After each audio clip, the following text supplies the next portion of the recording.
Aye obo gezelola Puli gairo Ruti gairo Mija darra dilanya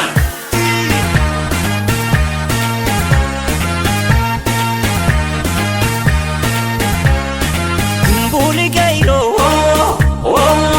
Ruti gairo Mija darra dilanya Puli gairo Ruti gairo Naroma ya dilanya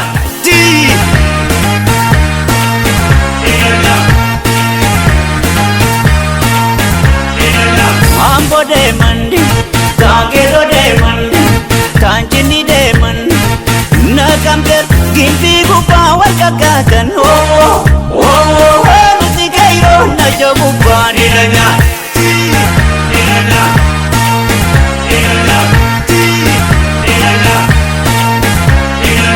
Mbuli gairo Ruti gairo Mandi gupa dilanya Mbuli gairo Ruti gairo Jima gupa dilanya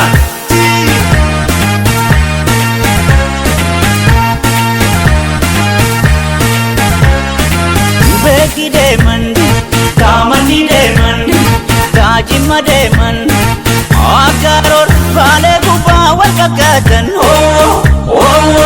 Ruti gairo Noromo dilanya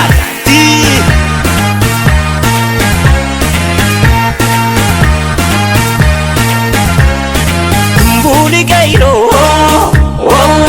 Ruti gairo Naroma ya dilanya Mbuli gairo Ruti gairo Nire gupa dilanya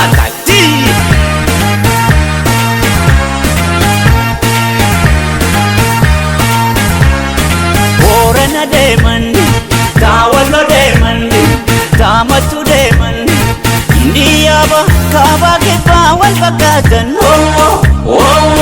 Ruti gairo Narobu dilanya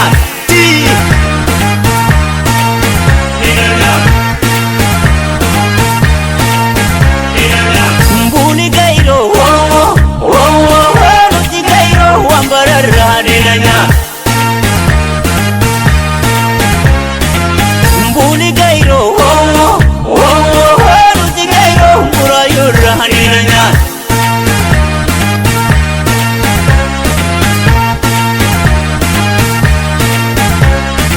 Ushoftu de mandi Tadama de mandi Tajiro de mandi Indiyaba kaba kipa wal bakatan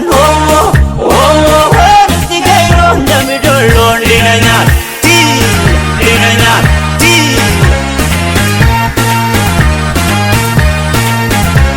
Onna de vinchile lo lenye Kero dilanya Ya gamro Ya rolita esambada Onna de vinchile lo lenye Kero dilanya Ya gamro Ya rolita esambada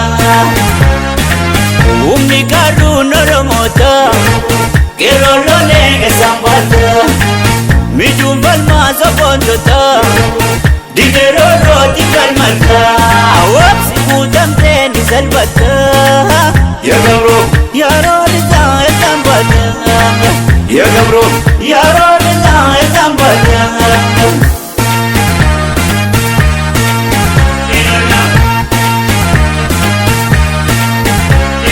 Onna de vinchile lo lenye Kero dilanya Ya gamro Ya rolita esambada Onna de vinchile lo lenye Kero dilanya Ya gamro Ya rolita esambada Shama harka fuunee akkam jirtu nageenyi badhaadha.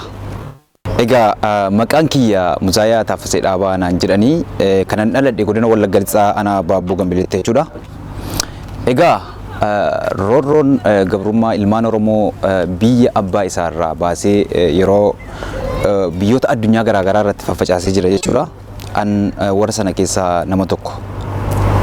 Yaadattu barroottan darbe bara 2015 keessa yeroo dhimma maaster pilaanii wajjin kan wal qabatu ilmaan Oromoo bakkoota garaa garaatti ajjeefamaa hidhamaa dararamaa akka turan hundumti keenya quba qabna.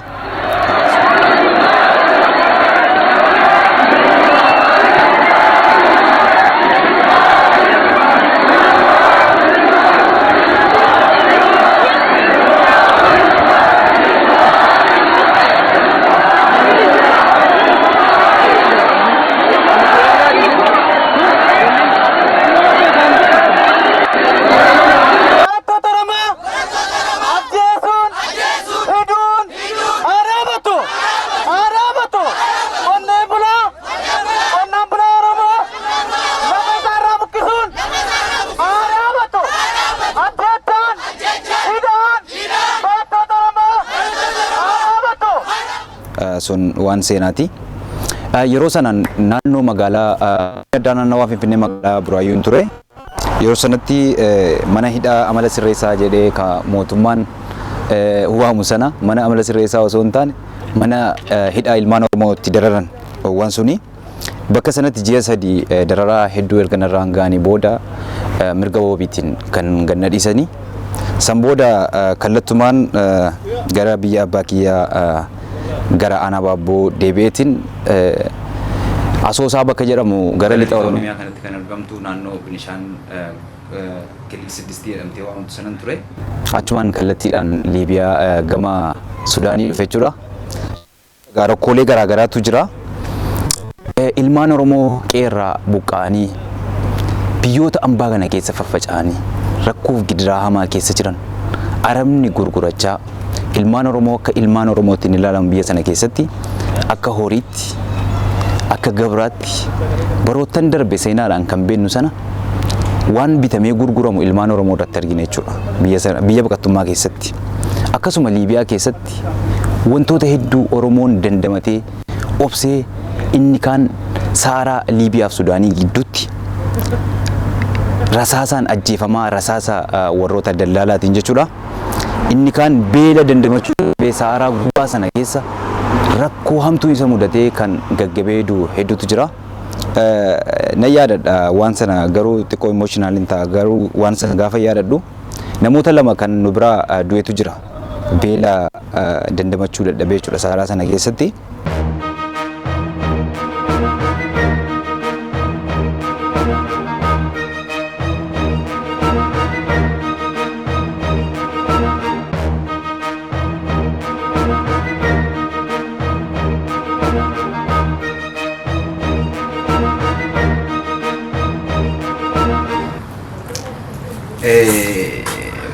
Akaafaa wantoonni garaa garaa wannoo ilaanii kuruusee irra jiru achumarraa akaafaa fuunee maal fuuneetti awwaallee dabarre jechuudha namoota lama sana.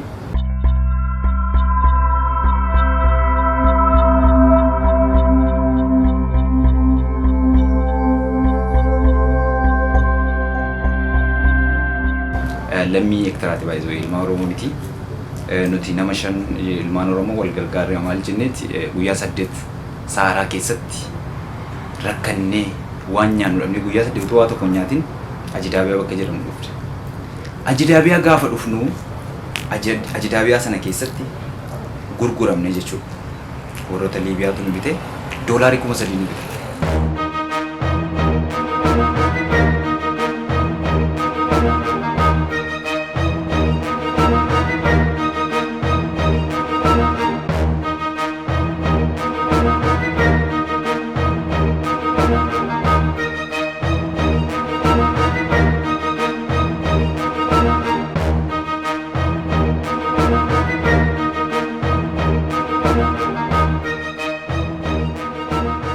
$3,300 gaafa nu bitan nama itti bilbilan nu qabnu hiriyaa kiyya Ismaa'il Haji Kadir ka jedhamu amma naannoo kanatti argama. Innis Frankfurt kana keessa jiraata.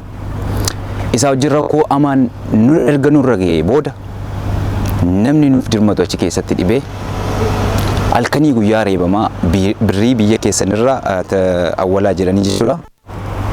Reebamaa hamaan waan hamaan erga nurra ga'ee booda Ani fi obboleessi kiyya akka hin taanetti achi keessaa mana namaa ji'a 3 hojjennee baane jechuudha. Mana namaa ji'a 3 mana ollaa namicha sana jiraatu achitti nu gurgurateetu ji'a 3 hojjennee fi Ajdaabaa bakka jedhamu sana gara Tiraabiloos dhufne jechuudha. Tiraabiloositti gaafa dhufnu gama bishaan galaana Meeditiraaniyaaniitti imalle jechuudha. Gaafa magaazina deemnu achittis wanti achi gama sanatti nu mudate achitti illee nu mudate. Dhugaa dubbachuudhaaf achirratti galaana gaafa bidiruudhaan korree deemnu poolisiin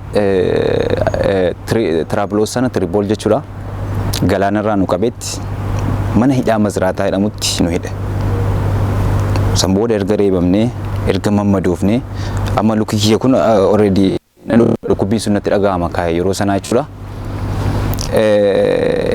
Ji'a 3 ni hidhame. San booda ji'a 4 booda daldala wayiitu jira. Daldala sanatti bilbiladhee maallaqa guddaan irratti kaffaletti kan inni bakka sanaa na baase jechuudha. Amma Imala kiyya gaa jireenya baqattummaatti ittumaan fufee marsaa lammaffaa gara galaana Meeditiraaniyaaniitti imale jechuudha. Yoggaan imaluu rabbiin na gargaareeti kanan intarnaashinaali qaqqabadhe bidiruu intarnaashinaal jechuukooti. San booda gara Itaalii dhufee maaliin deemte bishaanirra? Bishaanirra markaba bidiruu xiqqaatiin hin deeme ka pilaastikii jechuudha. Tiripoolirraa hanga san booda gara intarnaashinaaliin qaqqabadhe jechuudha. Warroota dhaabbata gamtoomaniitiin kan galaana Meeditiraaniyaaniitti argamu jechuudha. Isaanii erga qaqqabadhee booda galaanarraa na fuudhaniiti gara Itaalii na fidan. Itaalii booda ammallee wantan hin eegnetu ta'e jechuun biyyoota Awurooppaa gaafa jedhamu biyyuma gaarii seenanii garuu gaarii ilmaan Oromoof gaarii miti. Biyya Awurooppaa kana keessatti akkuma sana namni dhimma kee qabu hin jiru. Baqataan heddummateeti. Namni mil'atee si ilaalu hin jiru. Rakkoon Itaaliitti sirra ga'ullee baay'ee hamaadha. Ashaaraa Itaalii dirqamaan sirraa fuudhu. Ashaaraan sun biyyoota biraa gaafa deemtu warra Ingiliz, Faransaayii gaafa deemtu ashaaraan sun biyya sana keessa jiraachuu hin dandeessu. Baay'ee si rakkisu jechuudha. Ani akka carraa ta'ee waan yoonni koo baay'een garuu waan sanaan kan isaan hanga irratti rakkachaa jiranii yeroo ammaa biyya Jarman seenee magaalaa Nuuramberg bakka jedhamtu hin jiraadha jechuudha. Haa ta'u egaa ergan biyya kana dhufees dur yeroon mana barnootaa jiru mana barnootaa garaagaraa keessatti sadarkaa elementariitii hanga haayiskuuliitti walaloo garaagaraatti kan barreessu dirree gaafa manni barnootaa cufamee waggaa haaraan ga'u wantoota akkasii irratti hojjechaa ture. Asitti illee waan sana gaa xiqqoo garaagaraa malee yeroo tokko waan sana na yaala jechuudha. Walaloo yeroo darbee sagantaa garaagaraa tokko irratti kanan qopheessaa ture jechuudha. Gabanumaan walaloo sana irra isinii buuseen guyyaa biraa wal agarra jechuudha.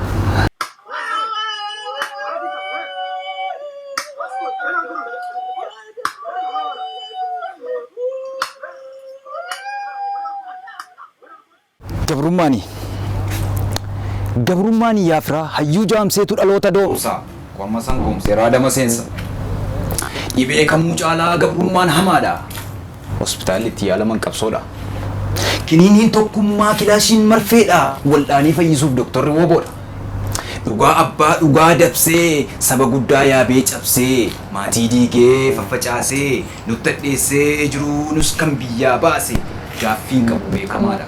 Kuufa miti gabrummaadha. Hammeenyi alagaa walirra tuulamee hammeenyi alagaa walirra tuulamee firris garaaf jedhee firatti diinomee alagaa firoome. Qe'ee abbaa keenyaatti nagaan galuun dadhabamee qe'ee abbaa keenyaatti jireenyi nuuf game. Waan gabrummaan nun goone maaltu jira? Waan taane oo waliin taane waan isin hin beenne maalan isinitti mafiraa. Waashaatti namminee karaan bahaa dhibdee dukkanni dheerattee biiftuun ba'uu diddee eelaan nun taphattee gaariin nurraa hiiktee lakkinniif gadadoon mataarraa nuti hiitte.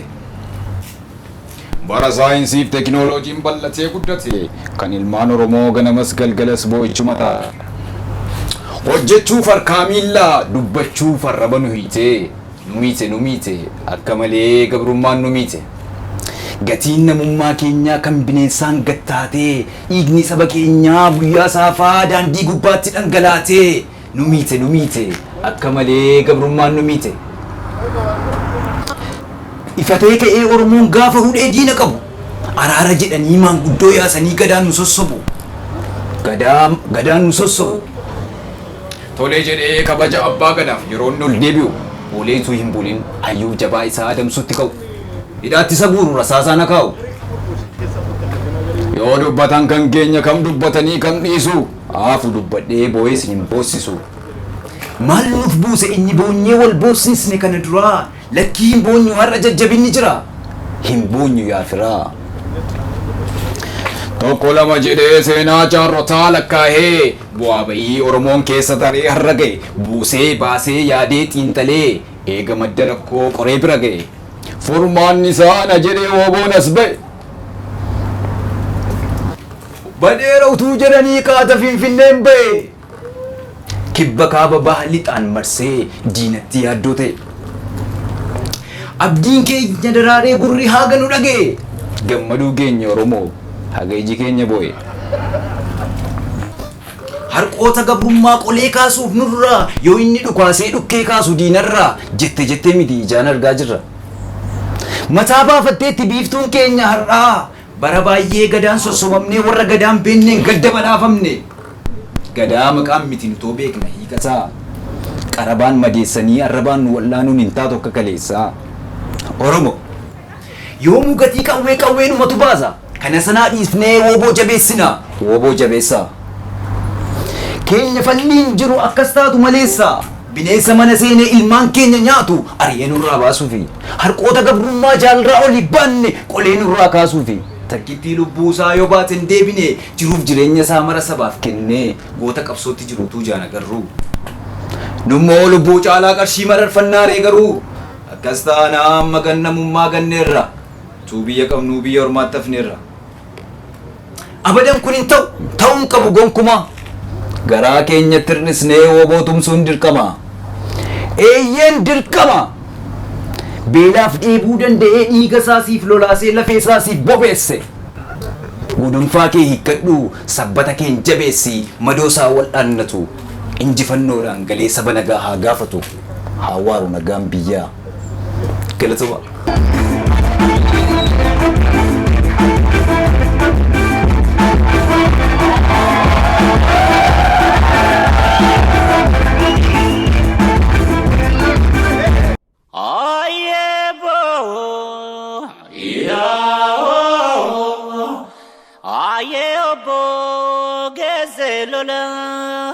Buli gairo, ruti gairo, mi chatarra dilanya.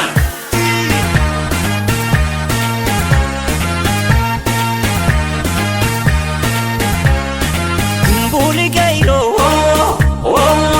ruti gairo, mi chatarra dilanya.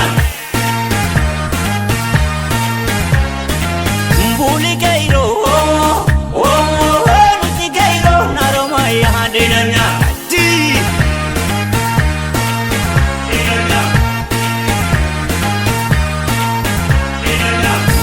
Demandi, Tagero demandi, Tanjini demandi, Nakamter, Gimpi Gupa, Wakakatan, Ruti Gairo, Najabupa, Dilanya.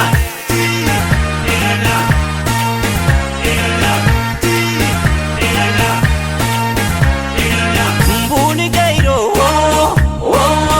Ruti Gairo, Mandi Gupa, Dilanya.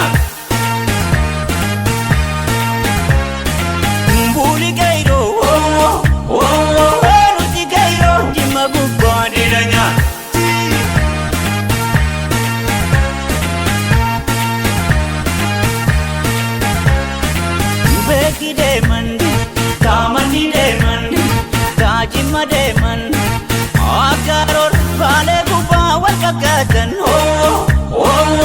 ruti gairo noromo jari nanya.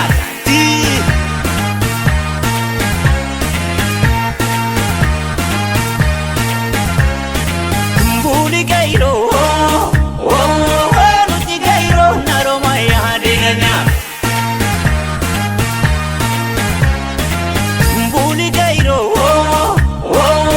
nuti gairo nire gubbaa hadina nyaatatti.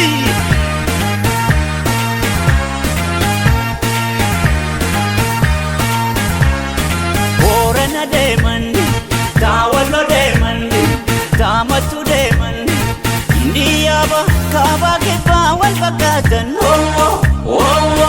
Nuti gairo narra gubbaa hadina nyaatatti.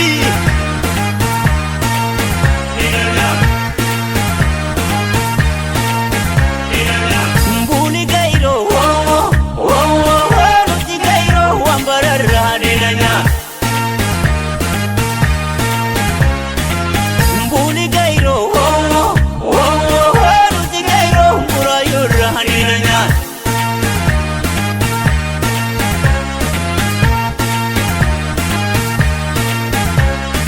Bulshooftu deeman Daadama deeman Taajiroo deeman Indiyaaba kaabaa kibbaa wal fakkaatan. Nuti gairo damidolloon dina nyaatti.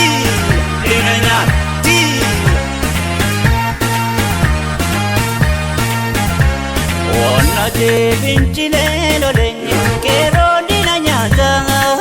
Yeroo isaa eessaan bada. Onna deebiinchilee lolenye qeerroo dina nyaata. Yeroo isaa eessaan bada. Humni qaruun Oromoota qeerroo lolee eessaan bada. Mijuun falmaa soqontota dideroo rooti falmata. Wabsi guutamtee ni salphata. Yeroo isaa eessaan bada. Yeroo isaa eessaan bada.